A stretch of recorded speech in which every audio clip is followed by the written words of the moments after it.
ቲናና አጋቹም ተያዙ። ለአባባም ካሌብና ዳኒ በፍጥነት ደርሰውለታል ማለት ነው።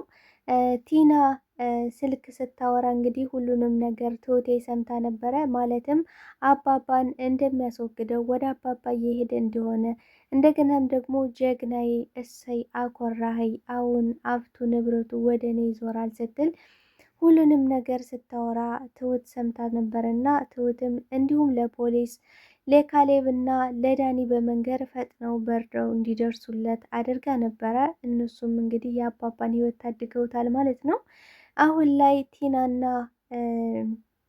አጋቹም በፖሊስ ቁጥጥር ስር ነው የዋሉት። ምክንያቱም ትሁት ለራሱ ነፃ ወጥታለች። ምክንያቱም መውጫ መግቢያ አታ ነበረ።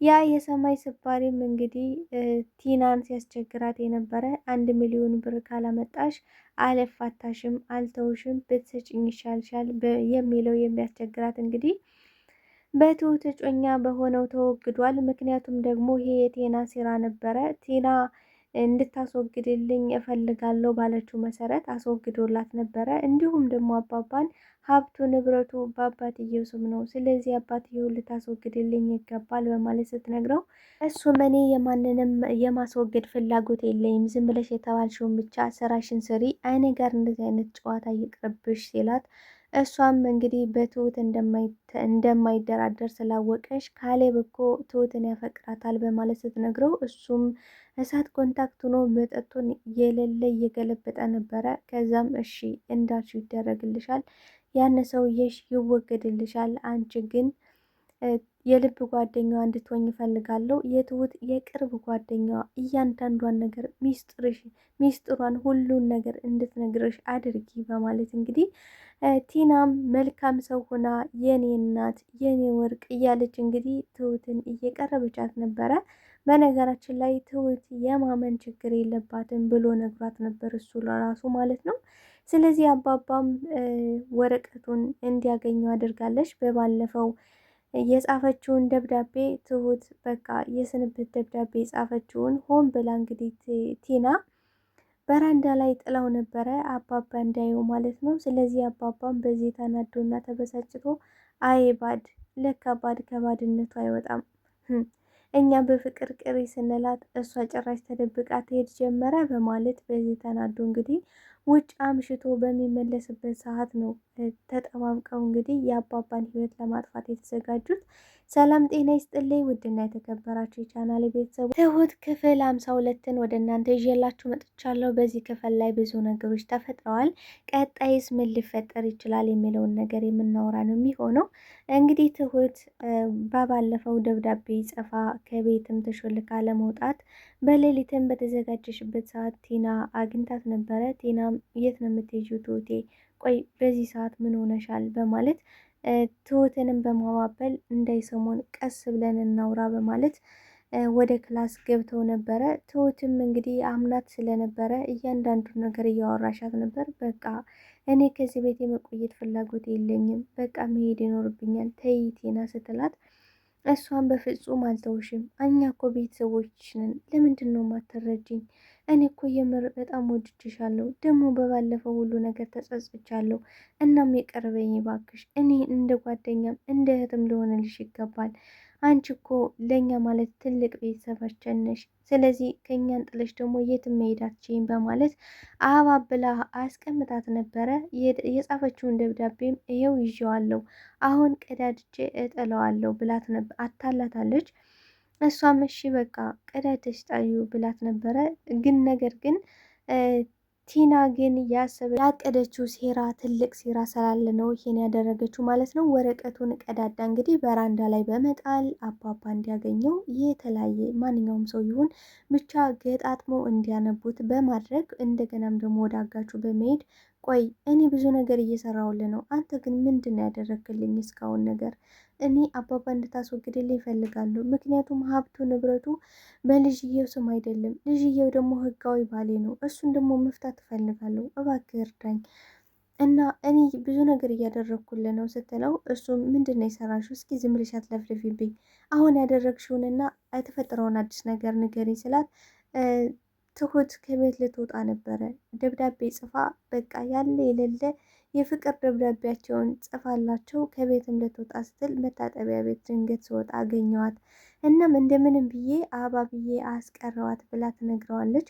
እሱም በፍጹም ከዛ ቤት መሄድ መውጣት አትችልም በፍጹም፣ ምክንያቱም እስካሁን እሷን ለማግኘት ስንት መከራና ችግር አይቻለሁ እና መውጣት የለባትም እንደምንም ብለሽ እንዳትወጣ አድርጊ፣ እንደምንም ብለሽ ደግሞ የልብ ጓደኛዋ ሚስጥረኛዋ ልትሆኝ ይገባል፣ እያንዳንዱን ነገር ማወቅ አለብሽ ሲላት እሺ ያልከኝ አደርጋለሁ፣ ግን ደግሞ እኔ ያንን ሰውዬ እንድታስወግድልኝ እፈልጋለሁ ስትለው እሱም እኔ እኮ ማንንም የማስወገድ አላማ የለኝም፣ ስነ ስርዓት ያዢ፣ ከኔ ጋር ደግሞ እንደዚህ አይነት መልስ እንዳትማለሽ እያለ ሲመልስላት እሷ ግን ጠንከር ያለ ነገሮችን ማስፈራሪያም ጭምር ይመስላል።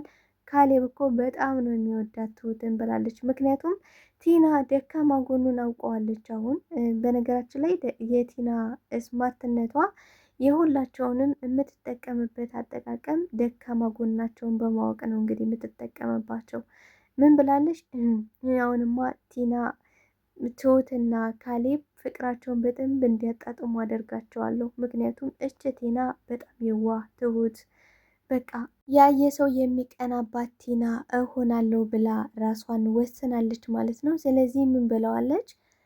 ካሌብ ያፈቅራታል ስትለው የሚይዘው የሚጨብጠው አቶ ነበረ። ምክንያቱም ይህን ሁሉ የሚያደርገው ለምንድን ነው ካለን ይሄ ለገንዘብ አይደለም። እውነት ለመናገር ትሁትን ለማግኘት ነው። ትሁትን ለማግኘት ደግሞ ብዙ መከራና ብዙ ችግር አይቷል። ከአዲስ አበባ ድረስ ከገጠር እስከ አዲስ አበባ ድረስ የመጣው ትሁትን በመፈለግ ብዙ ጊዜውን የፈጀው እሷን በመፈለግ ነው። ስለዚህ አሁን ላይ ከዛ ቤት ከወጣች ደግሞ ወደ ቤተሰቦቿ አትሄድም። ምክንያቱም በቤተሰቦቿ ዙሪያ እኔ እንዳለው ታውቃለች። ስለዚህ አድራሻዋን አጥፍታ ትጠፋለች። ያ እንዲሆን ደግሞ አልፈልግም። ስለዚህ ልትቀርቢያት ይገባል በማለት ጠንከር አድርጎ ሲነግራት እሺ እኔ እንዳደርግልህ የምትፈልገውን ሁሉ እያደረግኩልህ ነው፣ ደግሞ ማደርግላለሁ፣ ነገር ግን አባባን አስወግደው ብላ ስትነግረው እሱም በሀሳቧ ተስማምቶ አባባን ለማስወገድ ተነስቷል ማለት ነው። እንግዲህ በሌላ በኩል ዳኒን ምን ብለዋለች? ዳኒንም አጭበርብረዋለች። ነገር ግን ዳኒ ሊያምናት አልቻለም ነበረ። ዳኒ እያንዳንዱን ሴራዋን ያውቃል። እሷን በቀላሉ አያምናትም። እንደ ትሁት ወይም ደግሞ እንደ ካሌብ አይደለም። ዳኒ ደካማ ጎኗን በደንብ ስለሚያውቀው ለምን እንደምትለሳለስ በደንብ ያውቃል ማለት ነው። ስለዚህ ዳኒ ምን ብለዋለች? በቃ ካሌብን ልፈታው ነው፣ እኔ እናንተ እንድንጋባ ፈልጋለሁ ብላለች። ግን ደግሞ ያሴርሽው ሴራሽ ምንድን ነው? ቆይ እቅድሽ ምን ሆኖ ነው እንደዚህ ያልሽኝ? ያለ ነገርማ አንቺን እኮ አቅሻለሁ፣ ያለ ነገር በፍጹም እንደዚህ አትይም ሲላት እሷም እመነኝ የኔ ፍቅር፣ ለምንድን ነው ቆይ ግን ማታምነኝ ስትለው አይ በፍጹም ላምንሽ አልችልም፣ እስኪ እውነት ከሆነ እውነትና ንጋት እያደር ይጠራል እና ያለን እውነት ከሆነ ከነገ በኋላ የምናየው ይሆናል ብሏታል ማለት ነው። እሷ አሁን ላይ እያሰበችና እያቀደች ያለ አባባን አስገድላ እንደገና ደግሞ ዳኒን አግብታ ኤዱን ማጨለል ነው ማለት ነው። ምክንያቱም ምን ብላለች? ቆይ ግን እነዚህን ሁለት ሴቶች እኔ የምፈልጋቸውን ወንዶች ነጥቀውኛል። ስለዚህ እንደነሱ አይነት ሴት ሆኜ ሁለቱም ወንዶች እኔን እንዲመለከቱና እነሱን እንዲጠሉ አድርጋለሁ ብላለች። በእውነት ቲና ይህን ካደረገች የምር ሴት ናት ነው የምላት እኔ። ምክንያቱም ቲና ከበቀል ውጪ ምንም የምታውቀው ነገር የለም። ምን ብሏታል? ያናጋችሁ ራሱ ቆይ እኔ እንዴት ካሌብ አንቺ እያለሽ እንዴት ነው ትሁትን መመልከት የቻለው? ቆይ አንቺ ጥበብ የታደልሽ ሴት አይደለሽም እንዴ? ወይስ ከጥበብ ጀርባ ነው የተወለድሽ? ብሏታል ማለት ነው። ምክንያቱም አንቺ እያለሽ እንዴት ሲላት ምን ብላለሽ? እኔ እኮ ካሌብ እኔን እያየኝ አይደለም፣ ቆይሽ እኔ ምን ላደርግ ብላለሽ። ይህንም እኔ እንድነግርሽ ትፈልጊያለሽ ብሎ ሊያጠናግራት ነበረ። ነገር ግን አዝኖላታል ማለት ነው። ምክንያቱም ትሁትን የግድ ለማግኘት እሷ ስለምታስፈልገው እሷን በምንም ሁኔታ ሊያስቀይማት አይፈልግም። እሷ የምትለውን እያንዳንዱን ለማድረግ ተዘጋጅቷል። እንዲሁም እንግዲህ ነፍስ ለማጥፋትም ተዘጋጅቷል ማለት ነው። ስለዚህ ዳኒንም እያስቸገረች ነው የምትገኘው። ነገር ግን ዳኒ አላመናትም። ሴራዋን ግን በቅርብ እደርስበታለሁ ብሏል ማለት ነው። በነገራችን ላይ ዳኒ በደንብ ነው የሚያውቃት።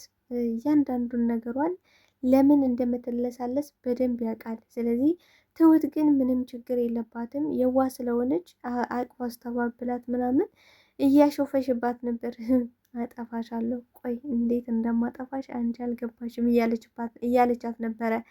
ነገር ግን በጣም ነው በሚያሳዝን ሁኔታ ግን አባባ በጣም ልቡ ተሰብሮ ነበረ። ምክንያቱም ትሁት የጻፈችውን ደብዳቤ ሲያይ በጣም ልቡ ተሰብሮ ስለነበር በዛ ምክንያት እንግዲህ አምሽቶ ወደ ቤት ለመመለስ እንግዲህ በሚመለስበት ሰዓት ነው አጋቹም ይዞ ችግር ያደረሰበት። እንግዲህ አባባ በሰዓቱ ተደብድቧል። ነገር ግን ካሌብና እንዳልኳቸው እኔ ደርሰው አድነውታል ማለት ነው። እንግዲህ ትሁት ከዛ ቤት ልትወጣበት የነበረው ዋናው ታርጌቷ ይሄን ለዚህ ብላ ነበረ። ምክንያቱም እኔ ከዚህ ከሆንኩ ለእነ አባባ ችግር አመጣባቸዋለሁ ብላለች። ምክንያቱም እጮኛዋ እንደሚከታተላት እንደሚያስፈራራት ለካሌብም ሆነ ለአባባ አልተናገረችም።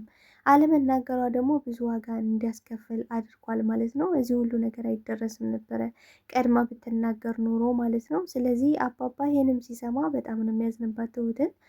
የጻፈችውን ደብዳቤ ተደምሮ ደግሞ በጣም ችግር ነው። ብቻ ግን በስተ መጨረሻ አጋቹም ቲናም ስለተያዙ ግን በጣም ደስ ብሎኛል እውነት ለመናገር።